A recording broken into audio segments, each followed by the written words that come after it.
아멘.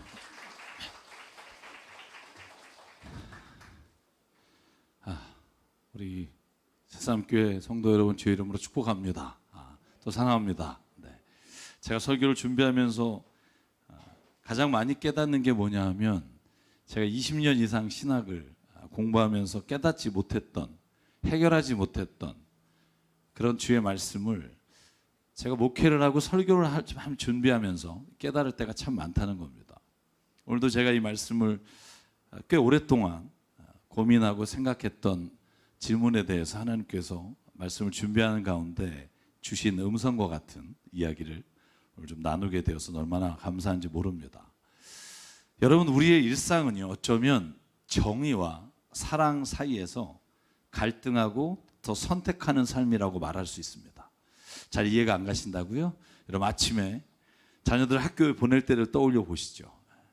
알람이 수차례 울려도 일어나지 않고요, 허구한 날 엄마가 깨울 때마다 짜증을 내고, 그리고 일어나지 않는 자녀를 대할 때 어떤 땐 진짜 따끔하게 학교 못 가는 일을 한번 경험하게 하리라, 그죠? 그래서 얘로 하여금 올바른 게 뭔지를 깨닫게 하겠다, 이런 정의를 가지고 이 아이를 대하고 싶은 마음이 들 때가 있을 겁니다. 그래서 진짜 인생의 올바른 삶의 자세가 뭔지를 한번 좀 가르치고 싶다, 이런 생각이 들지 않으십니까? 애들이 그렇게 다 좋으세요? 말 잘 듣고 벌떡벌떡 일어나고. 그런데 한편으로는요, 아직 어린데 정말 일어나기 얼마나 힘들까. 얘가 진짜 일어나는 게, 아이고 이런 학교 가는 게 참 안 됐다라는 생각이 들어서 아무리 짜증을 내도 물수건으로 얼굴 세수시키고 밥을 돌아다니면서 억지로 떠먹이고, 여러분, 그리고 학교에 차에 실어 보내잖아요. 그렇죠? 학교에 가는 게 아니에요. 제가 볼 때 거의 실어 보내요.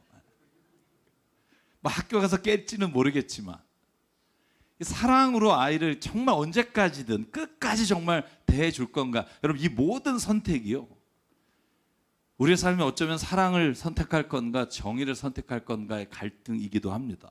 여러분, 회사에 출근하면 안 그렇습니까? 회사에 출근하면 함께 일하는 동료가 잘못된 행동을 할 때, 혹은 불의한 요구를 할 때, 진짜 이걸 정의의 이름으로 한번 위에다 말을 해?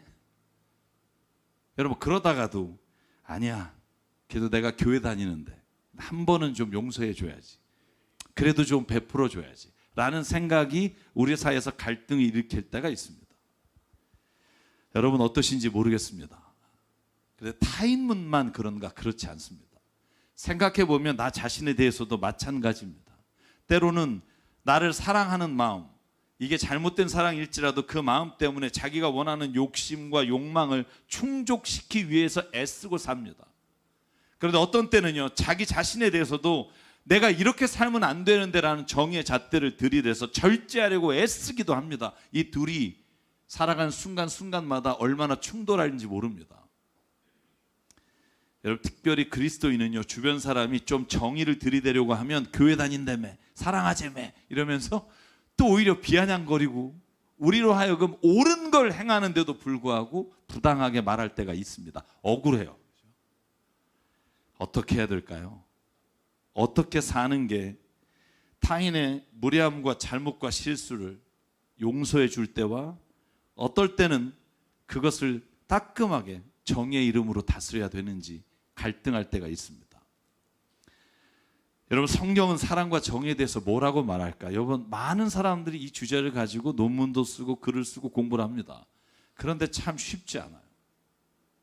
오늘 저희가 짧은 시간이지만 성경에서 어떻게 사랑과 정의를 적용하고 살라고 말씀하시는지, 내 삶의 자리에서 어떻게 하면 이것이 조화를 이룰 수 있을지를 한번 이야기 나누려고 합니다.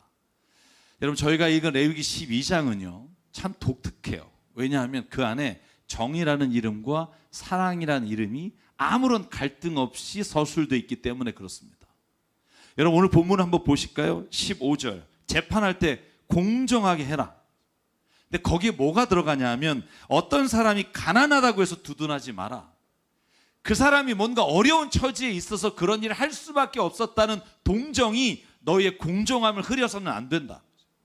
마치 레미제라블의 장발장처럼 배고파서 훔친 것도 훔친 것이다 라는 게 정의의 잣대예요.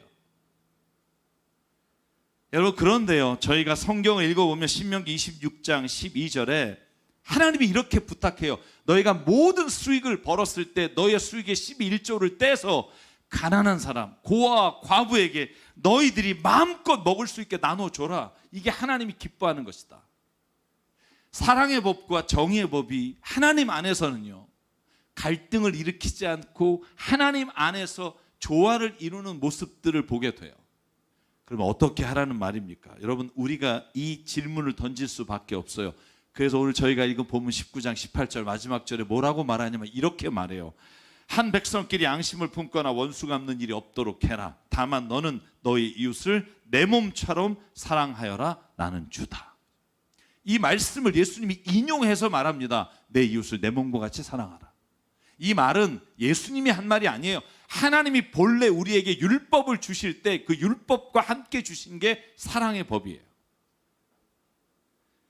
여러분, 그렇다면 진짜 정의와 사랑이 무엇이길래 성경에서는 혼돈이나 갈등이 없이 하나님께서 이렇게 말씀하실 수 있는 걸까요? 우린 진짜 복잡해 죽겠는데.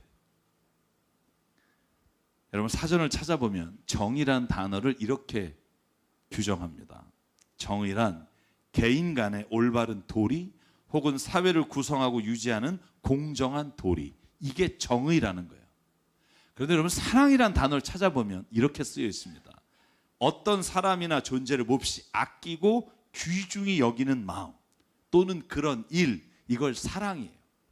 쉽게 요약하면 이런 거예요. 정의란 사람과 사람 사이에 마땅히 지켜야 될 도리를 정의라고 말하고, 사랑이란 우리가 어떤 사람을 바라볼 때 그를 귀하게 여기는 거, 소중하게 여기는 마음을 사랑이라 그래요. 이거 하나로 요약하면 이렇게 말할 수 있어요. 정의란 사람 사이에서 도리를 지키도록 이끌어가는 것이고, 사랑이란 그 도리를 지켜야 되는 이유가 어디에 있는지를 보여주는 거예요. 사람을 귀하게 여기기 때문에 그 도리를 지키는 거, 이게 사랑과 정의에 대한 사전적 의미입니다. 사랑 여러분, 사랑과 정의는 그래서 성경 안에서는 아무 문제가 없어 보여요. 여러분, 제가 한번 예를 들게요. 예를 들지 않으면 우리가 이해하기 어렵잖아요. 여러분, 운전을 해요. 신호등에 빨간불이 딱 들어와요. 그리고 멈춥니다. 차들이 다 멈춰요. 이게 사람과 사람 사이 지켜야 될 도리예요. 그러지 않으면 질서가 깨지고요, 혼란스럽고요, 그리고 무질서한 상태에서 우리가 너무나 힘든 삶을 살게 돼요.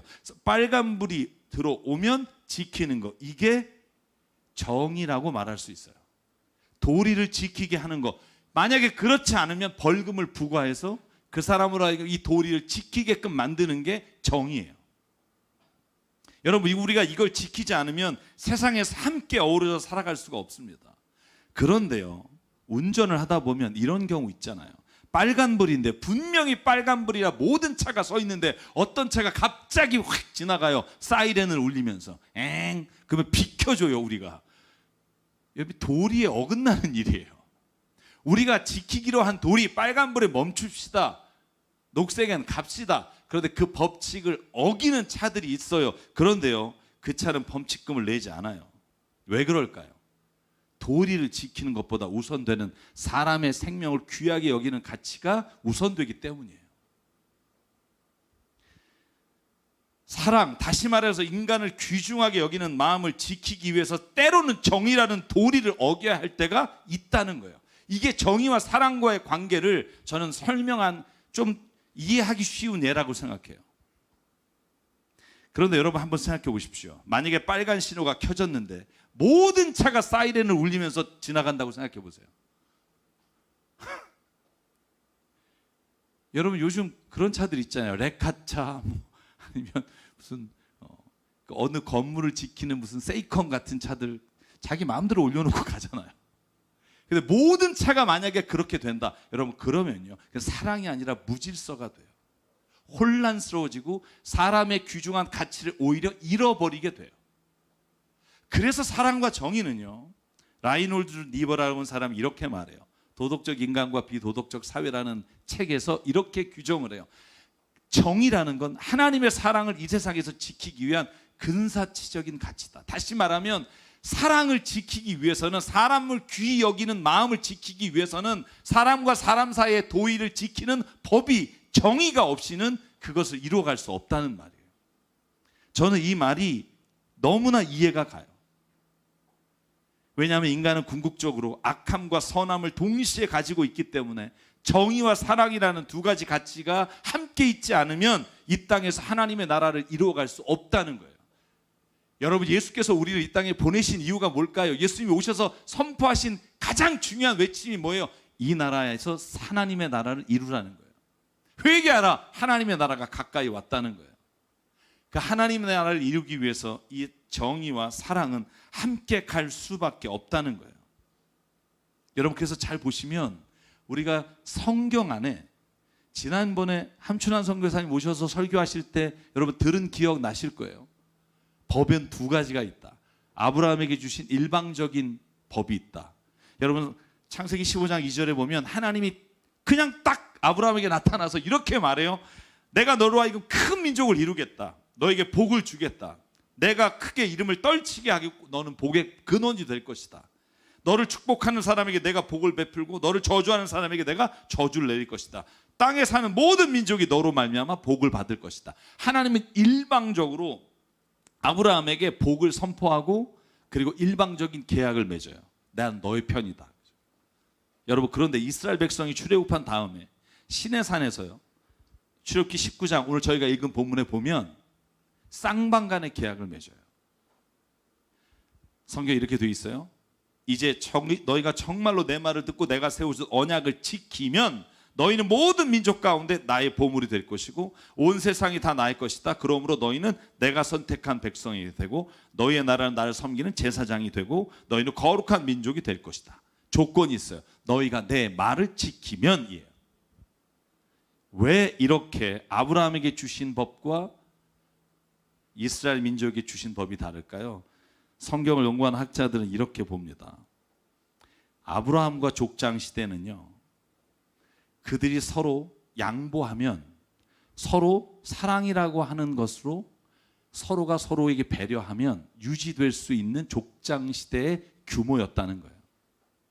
여러분, 잘 생각해 보실래요? 아브라함은요, 자기 롯이 서로가 어디로 갈지 결정할 때 산에 올라가서 롯에게 뭐라고 말해요? 네가 좌하면 내가 우하고 네가 우하면 내가 좌하겠다.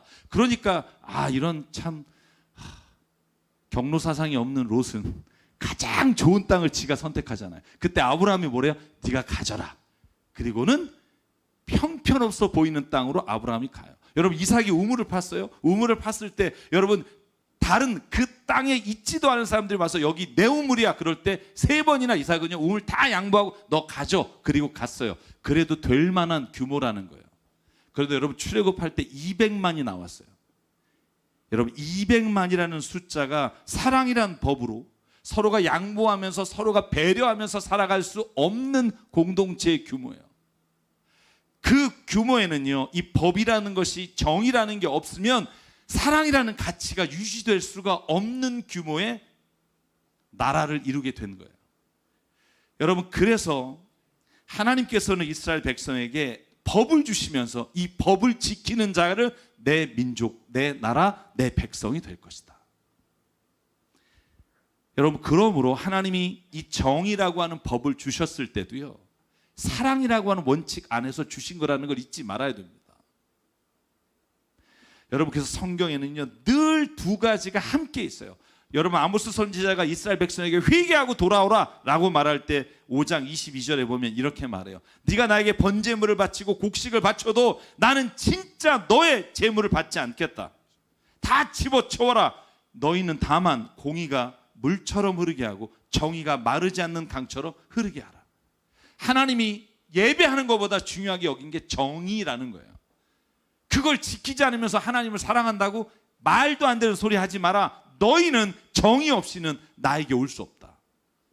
하나님을 사랑하고 이웃을 사랑하기 위해 가장 중요한 것, 내가 말한 그 정의의 법칙을 지켜야 사람과 사람 사이의 도리를 지키는 게 사람을 귀하게 여기는 길이다. 이게 예수께서, 하나님께서 말씀하신 법칙이에요. 여러분, 뿐만 아니라 그런데 성경에 보면 요한일서 4장 7절, 이 정의보다 하나님이 먼저 우리에게 강조하는 게 있어요. 여러분, 서로 사랑하십시오. 사랑은 하나님께서 낳은 것입니다. 사랑하는 사람은 다 하나님께서 낳고 하나님을 압니다. 사랑하지 않는 사람은 하나님을 알지 못합니다.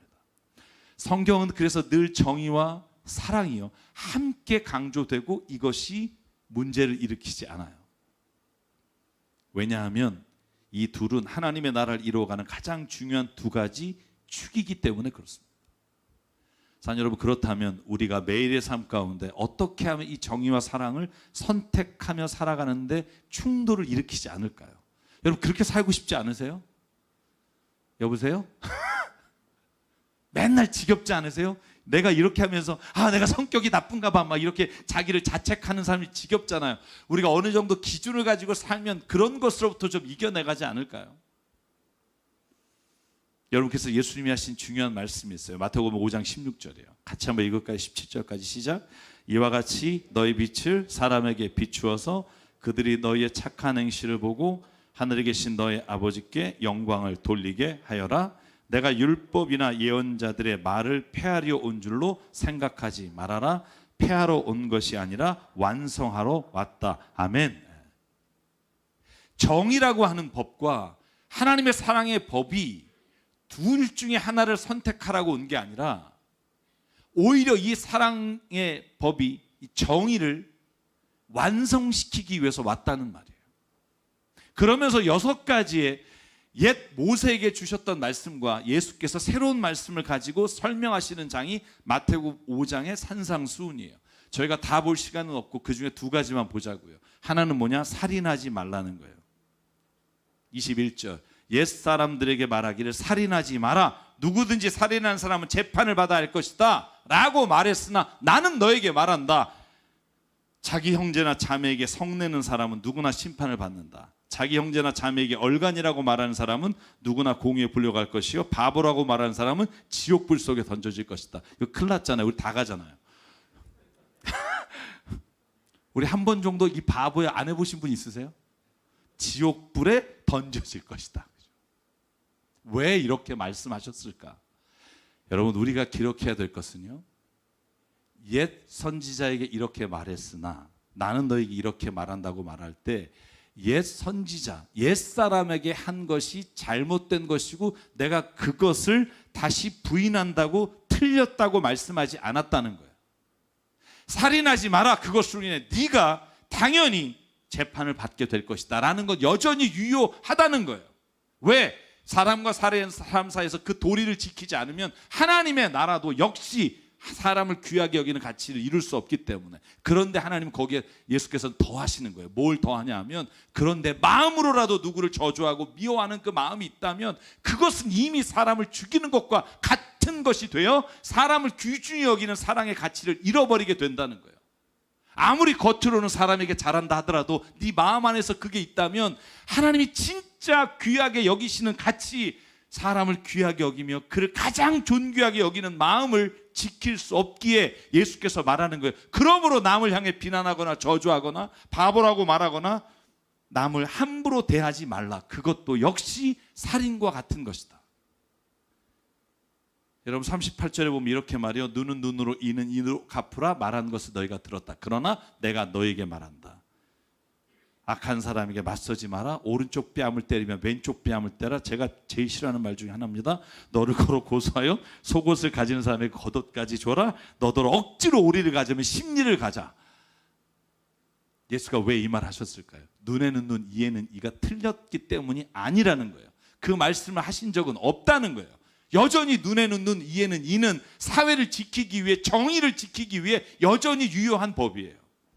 그 법이 틀렸기 때문에 예수께서 오리를 가자면 십리를 가고 속옷을 달라면 겉옷을 주라고 말씀하시는 게 아니라고요.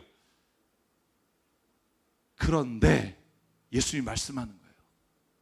그런데 우리가 사랑할 사람, 사랑할 가치가 있는 사람만 사랑한다면 그건 누구나 할 수 있는 거 아니겠니? 진짜 사람을 귀하게 여긴다는 건 아무리 우리의 눈에 보기에 가치 없어 보이더라도 그도 하나님이 창조하신 귀한 사람이라는 마음이 있다면 그때 우리가 법으로 행했던 정의가 사랑으로 완성될 수 있는 것이다. 할렐루야.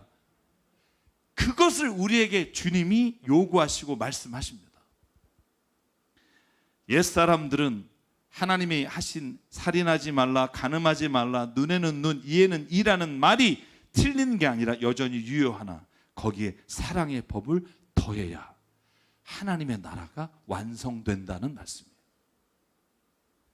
사랑하는 성도 여러분, 우리는 살인을 하지 말라는 계명을 지켜야 됩니다. 그런데 사람과 사람 사이에 도리를 지키지 않는 사람들에게는 그리고 적용을 정의라는 이름으로 해야만 합니다.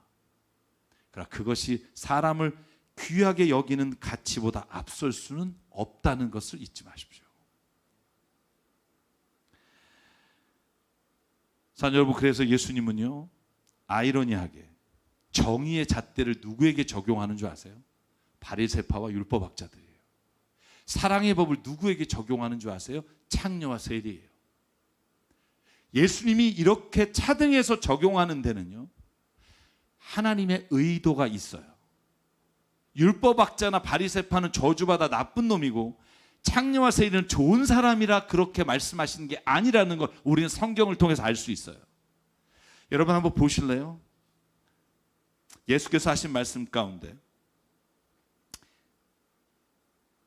마태복음 23장 25절입니다. 율법학자와 바리새파 사람들에게 예수께서 말해요. 이 위선자들아, 너에게 화가 있을 것이다. 너희는 잔과 접시의 겉은 깨끗하지만 그 안은 탐욕과 방종으로 가득 채우기 때문이다. 눈먼 바리새파 사람들아, 먼저 잔 안에를 깨끗하게 해라. 그리하면 그 겉도 깨끗하게 될 것이다. 여러분, 이러면서 예수님이 6번 반복해서 율법학자와 바리새파를 향해 화 있을진저 지옥이 너희에게 있다라고 말씀하십니다. 왜? 그들은요, 사람을 귀하게 여기는 사랑의 가치를 잃어버리고 자신의 종교적 신념으로 사람을 저주하고 판단하고 정죄하는 삶이 익숙해져 있기 때문이에요. 정의라는 것 때문에 사랑을 잃어버린 가치, 사랑을 잃어버린 사람에게 주님은요, 똑같이 정의라는 이름으로 그들을 향해서 선포하신다고요. 왜? 그들이 깨닫게 하시려고. 여러분, 율법학자와 바리새파는 구원 못 받는다라고 말하면 잘못 이해한 거예요. 여기서 뭐라고 말해요? 예수님이 이렇게 말씀하시잖아요. 먼저 잔 안을 깨끗이 하라. 그러면 겉에도 깨끗하게 될 것이다. 그들도 회개하면 다시 하나님의 그 가치를, 사랑을 받아들이면 하나님이 그들도 하나님의 자녀의 길로 들어가게 하신다고 저는 믿습니다. 살인자도 구원하시는 하나님께서 바리새파 사람들을 저주와 지옥의 권세 아래 두시겠습니까? 여러분, 그런데요, 가늠하다 현장에 잡힌 여인, 모두가 돌을 들어 죽이려고 하는 여인에게 예수께서는요, 사랑의 법을 말씀하세요. 그녀에게 이렇게 말합니다. 요한복음 8장 10절. 예수께서 몸을 일으키시고 여자에게 말씀하셨습니다. 여자여, 사람들은 어디에 있느냐? 너는 정죄할 사람이 한 사람도 없느냐? 여자가 대답했다. 주님, 한 사람도 없습니다. 모두가 다 돌을 놓고 떠나간 후입니다. 예수께서 말씀하십니다. 나도 너를 정죄하지 않는다. 가서 이제부터는 다시는 죄를 짓지 말아라. 여러분, 자신의 죄로 인해 괴로워하고 고통당하며 심지어는 그 자신을 저주하는 사람에게 가셔서 사랑의 법으로 그를 회복시켜 주세요. 왜냐하면 그녀에게 지금 사랑의 법이 필요하기 때문에. 그러나 예수님 말씀하세요. 다시는 죄를 짓지 마라. 그 행위가 옳다고 말씀하시는 게 아니에요. 정의의 이름으로는 너가 판단받아 마땅하나 하나님의 사랑의 법으로 너를 바라보니 내가 너를 정죄하지 않는다. 다시는 죄를 짓지 않아 너로 하여금 그 죄로부터 해방되는 은혜가 있기를 원하노라. 아멘. 그래서 여러분, 예수께서는 정의의 법을 적용하는 사람과 사랑의 법을 적용하는 사람을 이렇게 일꾼에 대한 비유로 말씀하세요.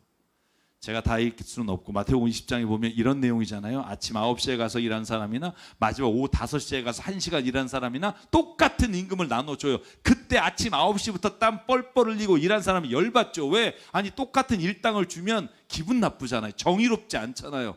정의로우려면 아침에 9시부터 온 사람에게 일당 1시간 일한 사람은 n분의 1을 줘야죠. 여러분, 그래서 11절에 그들이 이렇게 말해요. 주인에게 투덜거리며 말했다.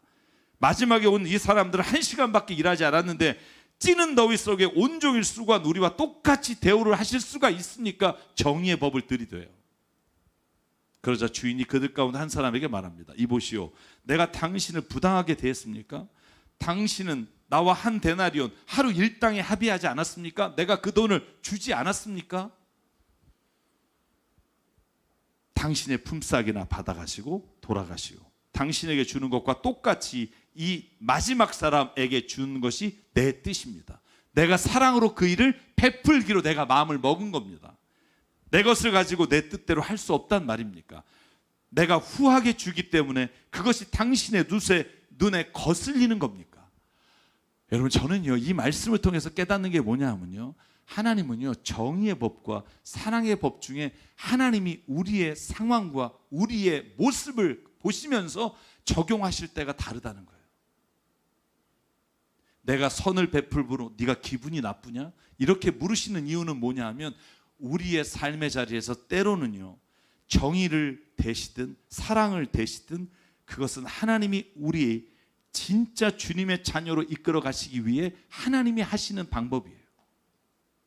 그래서 여러분, 때로는요, 죄에게 들어갔을 때 우리는 은혜를 체험하기도 하고 때로는 고난의 길을 가기도 해요. 그런데 그걸 우리가 하나님, 토기장이에게 화를 낼 일이 아니라 나를 돌아보게 하시기 위한 하나님의 길인 것을 보면 그것이 마음에 불편하지가 않아요. 왜 하나님 나에게 이렇게 하고 저 사람에게 저렇게 합니까? 이 마음이 이미 그의 마음에서 다른 사람을 정죄하며 판단하는 마음이 앞서기에 하나님의 선하심이 부당하게 여길 때가 있다는 거예요. 여러분, 제가 한번 예를 들어볼게요. 제가 노숙자 봉사를 할 때였어요. 노숙자분들에게 식사를 제공할 때 이런 논쟁이 있었어요. 봉사하는 사람끼리. 어떤 사람들은 무료로 주자는 거예요. 저렇게 힘들고 어렵게 왔는데 무료로 주자. 근데 어떤 쪽에서는요, 아니라고, 그러면 평생 저 사람들은 얻어먹고 산다고, 1,000원이라도 받자. 그래서 일을 하게 해서 뭔가 일을, 생산적 일을 해서 1,000원이라도 받고 주는 게 저 사람들을 진짜 위하는 거다. 여러분, 이렇게 얘기까지 하는 건 괜찮았어요. 싸움이 일어났어요. 거의 주먹질 수준까지.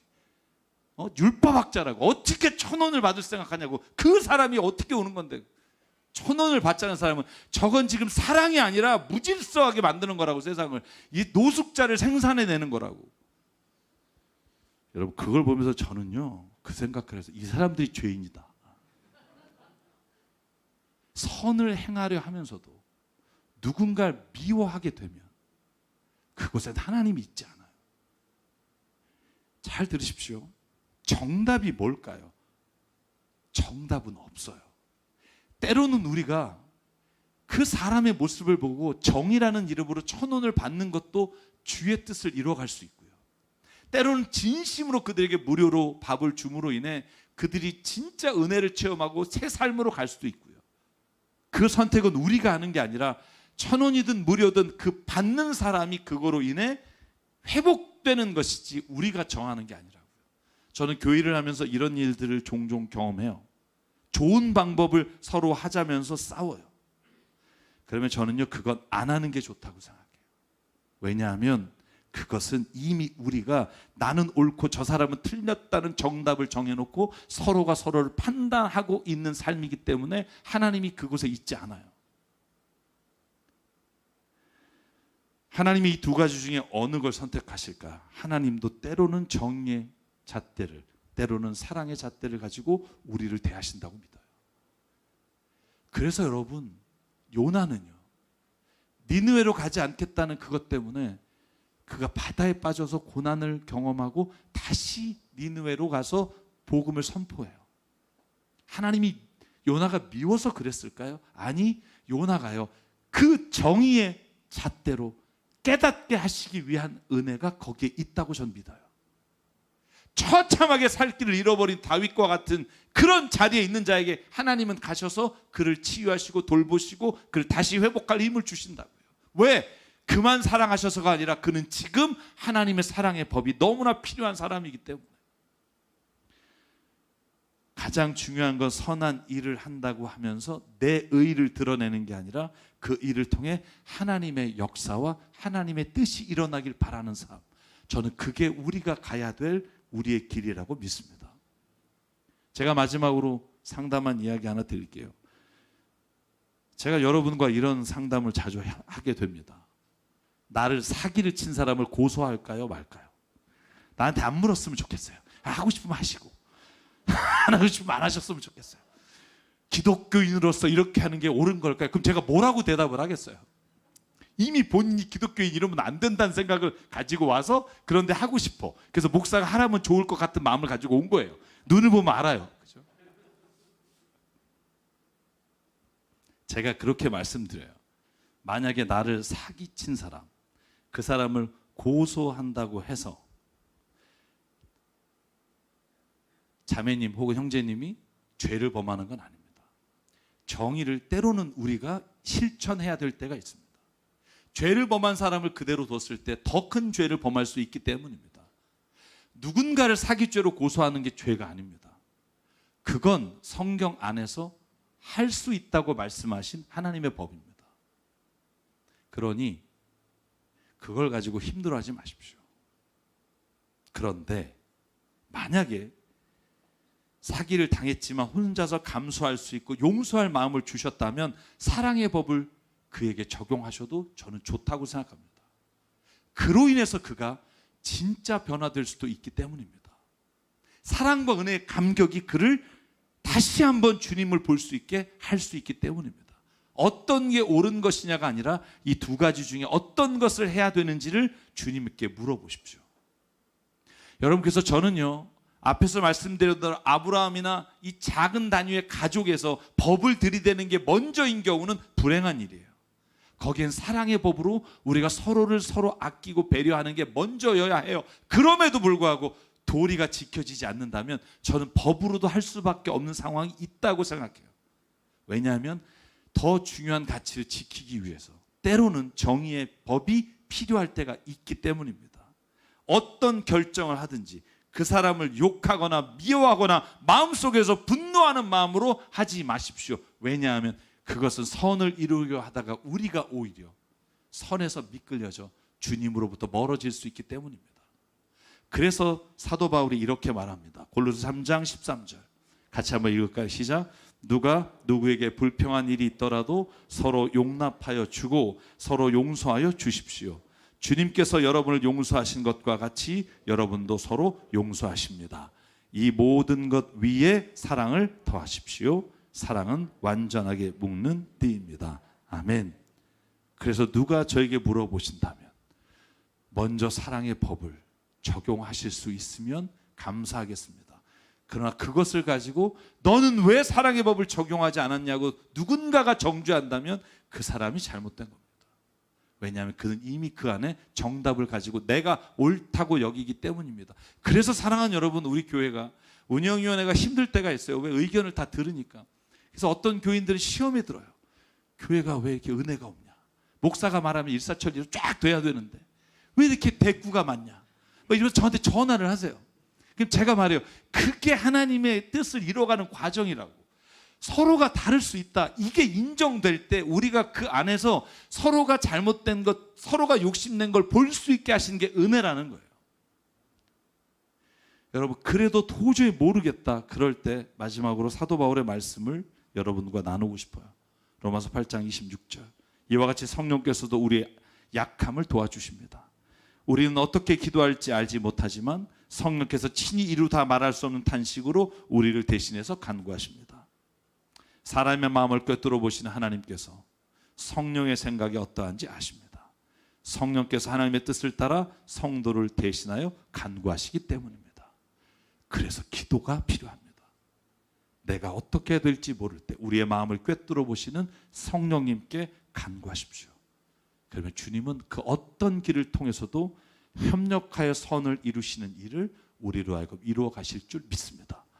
우리 이 말씀이 저와 여러분에게 주님의 일을 행하는 하나님의 나라를 이 땅에서 이루어가는데 정말 도움이 되는 주의 말씀 되시기를 주의 이름으로 축복합니다. 그래서 이 찬양 부르고 싶어요. 여러분, 우리가 어딜 가든지 마지막 목적은 뭐예요? 하나님의 나라예요. 하나님의 나라는 뭐예요? 하나님의 선하심과 하나님의 놀라우신 평안과 은혜가 임하게 되는 곳. 정의든 사랑이든 우리가 이 하나님의 나라를 놓치게 되면 우리는 주님 안에 있지 못하는 거예요. 사랑하는 여러분, 오늘 이 찬양 부를 때 그 어디나 하늘나라, 내가 가는 그곳에 하나님의 나라가 오늘 이루어지기를 원합니다. 그 마음으로 자녀를 대하고 교우를 대하고 세상을 살아가는 저와 여러분 되시기를 간절히 바랍니다. 내 영혼이 은총이워 중한 죄지 얻고 보니 슬픔 많은 이 세상도 천국으로 와도다. 할렐루야 찬양하세. 내 모든 죄 사함받고 주 예수와 동행하니 그 어디나 하늘나라 주의 얼굴 뵙기 전에 멀리 뵈던 하늘나라 내 마음속에 이루어지니 날로 날로 가깝도다. 할렐루야 찬양하세. 내 모든 죄 사함받고 주 예수와 동행하니 그 어디나 하늘. 우리 일어나서 3절로 찬양합니다. 높은 산이 거친 들이 조막이나 궁궐이나 내 주 예수 오신 그 어디나 하늘나라. 할렐루야 찬양하세. 내 모든 죄 사함받고 주 예수와 동행하니 그 어디나 하늘나라. 우리 함께 기도하실 때 하나님, 내 마음에 주님의 주시는 이 사랑의 법, 한 사람을 귀하게 여기는 가치를 놓치지 않게 하여 주십시오. 하나님, 그러나 때로는 주님이 이 사회 안에 하나님의 나라를 이루시기 위해 사람과 사람 다에 지켜야 할 것을 지키지 못할 때 하나님, 정의를 내 마음으로 내 삶으로 이루어 갈 수 있도록 하나님, 우리를 또한 담대하게 인도하여 주시옵소서. 아버지 하나님, 오늘 이렇게 살기를 소망합니다. 함께 주님 앞에 간구하며 결단하며 함께 기도하겠습니다. 상과 은혜 하나님 감사합니다. 오늘도 주님이 우리를 불러주시고 우리 하나님의 뜻 가운데 인도하여 주셔서 아버지, 내 마음과 내 뜻이 하나님 안에서 온전하게 이루어지는 걸 믿습니다. 사랑하는 여러분, 아버지, 정말로 우리의 마음이 하나님을 향하여 나가기를 소망합니다. 사랑하는 주님, 우리가 주님 안에서 날마다 하나님의 법을 따르며 살길 원합니다.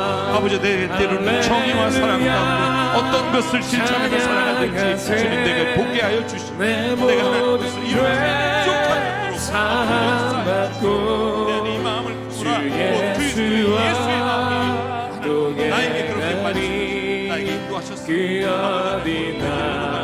부족한 것 하나님 주시옵소서. 사랑의 하나님, 때로는 정의라는 이름으로 내 분노와 화를 내며 내가 감정을 억제하지 못하는 경우가 있는 것을 주님 앞에 고백합니다. 정의로 시작했지만 결국은 내 분노로 마치게 되어 처참한 나의 모습을 볼 때가 있음을 고백합니다. 하나님, 그러므로 우리 안에 사랑의 법을 잊지 않게 하시고 이 사랑의 법이 하나님의 일을 이루어가는데 정의보다 앞서지 않게 도와주시옵소서. 그래서 하나님, 우리가 온전히 하나님 안에서 선한 일을 이루어갈 때 아버지 하나님, 선한 일을 하다 도리어 낙심하거나 오히려 주의 뜻에서 멀어지지 않는 자가 되도록 우리를 성령께서 이끌어 주시고 붙잡아 주시고 우리 안에 동행하여 주시옵소서.